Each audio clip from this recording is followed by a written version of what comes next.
Greetings, citizens of the world. This is Anonymous. There is a global power struggle taking place, and in this game, there are no good guys.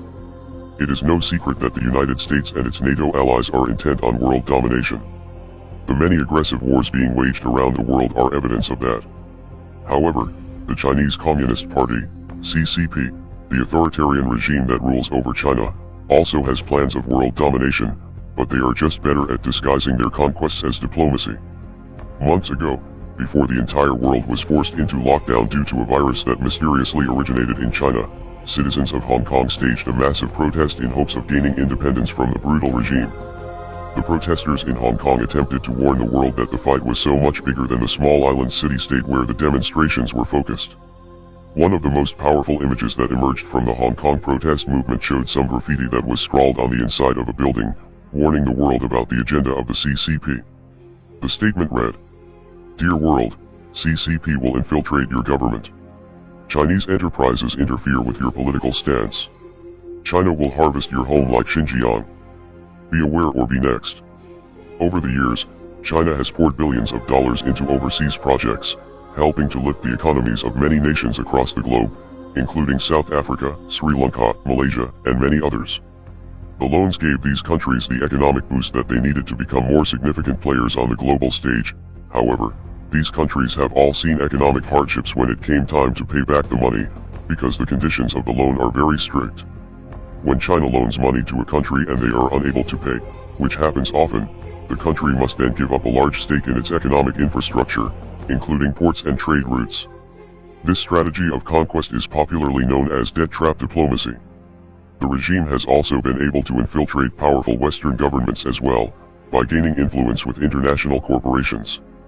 This influence was on full display during the Hong Kong protests, and even the United States was impacted by this campaign.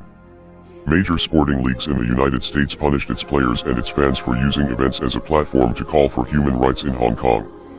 Major Western corporations like Blizzard and others were heavily criticized for their unwavering support of the CCP in the face of egregious human rights violations. Activists in Taiwan have reported that the CCP is seeking to ban all online gaming, after protesters used the new game Animal Crossing to stage virtual protests in support of Hong Kong. Now, in the midst of a global pandemic, the CCP is using the same propaganda strategy to absolve themselves of any wrongdoing in the matter, as officials in the UK and US begin to ask questions about the missteps taken by the Chinese government in the early days of the outbreak. In some cases, US lawmakers have even suggested that the regime's notorious history of reckless experimentation could extend into the realm of deadly pathogens. Indeed, the CCP has absolutely no limits in terms of its scientific research, and continues to push ethical boundaries in experiments like those that create hybrid animals, such as the pig-monkey hybrid, or the human-monkey hybrid that have made headlines in recent years. A new US State Department report suggested that the CCP could be carrying out secret nuclear tests.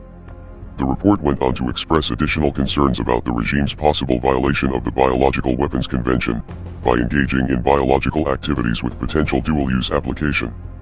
As the pandemic has grown and evolved in the past few months, many people around the world are beginning to question why global manufacturing and production have been centralized in China. Supply chain problems and shortages have led many nations to consider limiting their future dependence on the manufacturing power of the CCP, but the regime will certainly use any method at its disposal to maintain their economic growth and geopolitical dominance. We are Legion. Expect us.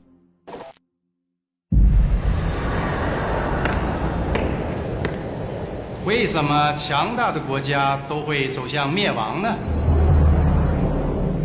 古希腊、罗马帝国、不列颠帝国、美国，因为他们都犯同样的错误，与原来使得他们成功的原则背道而驰。